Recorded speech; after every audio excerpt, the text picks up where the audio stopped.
Good morning dear children, welcome to Hindi class. Students, आज हम हिंदी का ग्रामर पार्ट स्टार्ट करेंगे।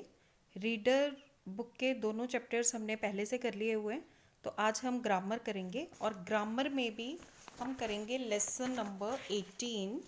लेसन नंबर 18 जो है वाक्य रचना। तो वाक्य रचना में आपको क्या क्या करना है वो मैं अभी बता देती हूँ। तो सबसे पहले हम वाक्य रचना में आपके सिलेबस में जो दिया हुआ है लेसन नंबर 18 वाक्य रचना, उसमें भी अर्थ के आधार पर वाक्य भेद करने हमने। ठीक है, आपके सिलेबस में जो दिया हुआ है अर्थ के आधार पर वाक्य भेद उदाहरण।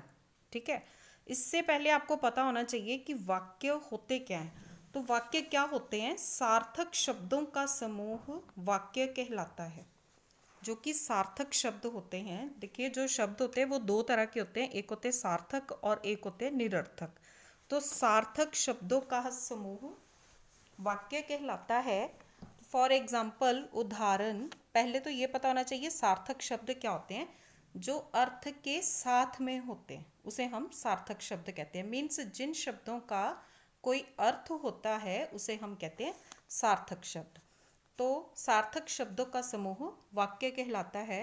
फॉर एग्जाम्पल, बच्चे क्रिकेट खेलते हैं।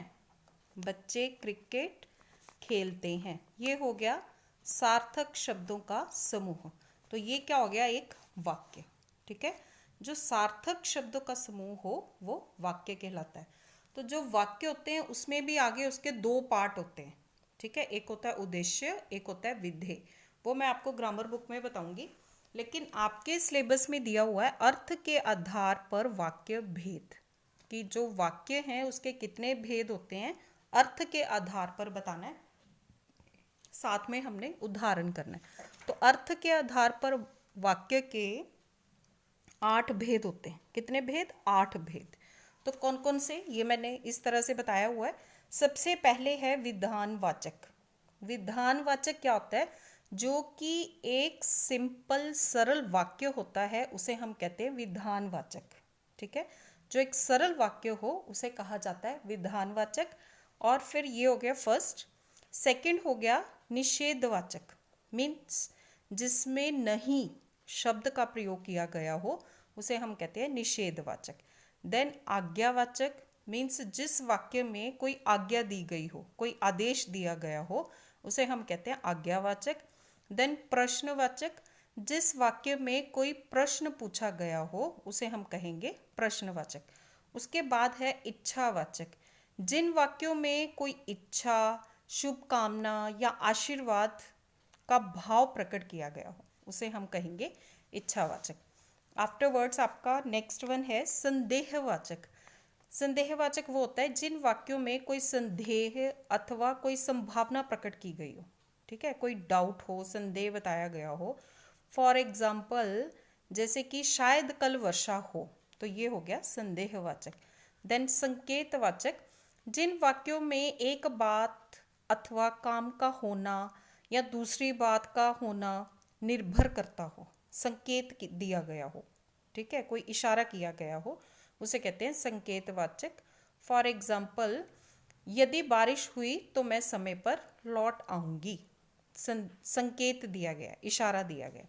उसके बाद नेक्स्ट है आपका विस्मयवाचक। विस्मय होता है हैरानी होना।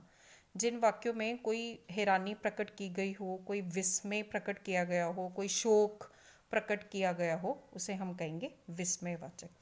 तो ये अर्थ के आधार पर वाक्य भेद, अर्थ के आधार पर जो आपका वाक्य भेद है आपने सिर्फ वही करना है। तो 8 भेद हैं। ठीक है, 8 भेद हैं, वही करने हैं। क्या क्या करना है आपको, पेज नंबर भी दिया हुआ है। पेज नंबर है आपका ग्रामर का पेज नंबर 164। ठीक है, अर्थ के आधार पर आपने सिर्फ ये वाला पेज करना है और इसकी जो 8 टाइप्स हैं इसे करना है। इसमें जो भी इसके एग्जाम्पल्स हैं उनको अच्छी तरह से कर लेना है। तो टाइप्स में क्या है, जैसे कि मैंने आपको पहला बताया, फर्स्ट वन है विधानवाचक। जिन वाक्यों में किसी बात अथवा कार्य के करने या होने का सामान्य कथन मात्र होता है उन्हें विधानवाचक कहा जाता है। फॉर एग्जाम्पल, जैसे गंगा हिमालय से निकलती है, सोनिया बहुत बीमार है, रोहन क्रिकेट खेलता है। तो आपने इसके एग्जाम्पल्स भी लर्न करने हैं, एनी 2 एग्जाम्पल, हर एक टाइप का कोई भी 2 एग्जाम्पल लर्न करने हैं, ठीक है। सेकेंड वन है आपका निषेधवाचक। जिन वाक्यों में किसी बात अथवा कार्य के होने का निषेध होता है, मीन्स नहीं होना, उन्हें निषेधवाचक कहा जाता है। फॉर एग्जाम्पल, हम बाजार नहीं जाएंगे, बच्चे पढ़ नहीं रहे हैं, इसे हम कहेंगे निषेधवाचक। देन आज्ञावाचक। जिन वाक्यों से आज्ञा, अनुमति, उपदेश, प्रार्थना आदि का भाव प्रकट होता है, उन्हें आज्ञावाचक कहा जाता है। जैसे चुप हो जाओ, आप शरबत पीजिए, दरवाज़ा बंद कर दो। स्टूडेंट्स, जैसा कि ये नेम से ही स्पष्ट है, नेम से ही आपको पता चल जाएगा। जैसे आज्ञा मीन्स जिसमें कोई आज्ञा हो, निषेध मीन्स जिसमें कोई नहीं वाली बात की गई हो, उसे निषेधवाचक कहेंगे। उसके बाद है प्रश्नवाचक। प्रश्न मीन्स जिन वाक्यों में कोई प्रश्न पूछा गया हो, उसे हम कहते हैं प्रश्नवाचक। फॉर एग्जाम्पल, जैसे कल कौन आया था, आप क्या कर रहे हैं, उसने कार्य क्यों नहीं किया। तो एंड में उनमें क्या लगेगा, एंड में प्रश्न चिन्ह लगेगा, उसे हम कहेंगे प्रश्नवाचक। उसके बाद है इच्छावाचक। जिन वाक्यों से इच्छा, आशीर्वाद अथवा शुभ कामना का भाव प्रकट किया जाता हो, उसे हम कहेंगे इच्छावाचक। जैसे आपकी यात्रा मंगलमय हो, भगवान आपका भला करे, ईश्वर आपको लंबी आयु दे। तो ये हो गया इच्छावाचक। उसके बाद है संदेहवाचक। जिन वाक्यों में संदेह अथवा संभावना प्रकट हो, उसे संदेहवाचक कहते हैं। जैसे शायद कल वर्षा हो, अब तक बस जा चुकी होगी, ये हो गया संदेहवाचक। देन संकेतवाचक।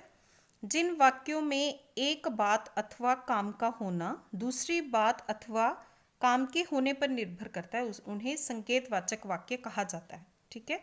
फॉर एग्जाम्पल, यदि बारिश नहीं हुई तो मैं समय पर लौट आऊंगी।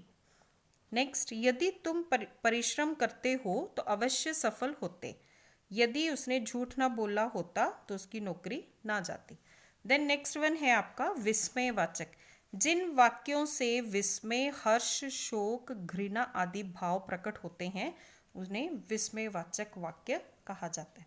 तो स्टूडेंट्स, आपके सिलेबस में सिर्फ यही दिया हुआ है, अर्थ के आधार पर वाक्यों के भेद।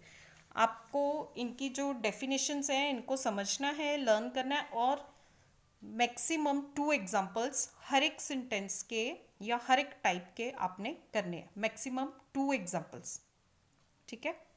Okay children, thank you, God bless you all.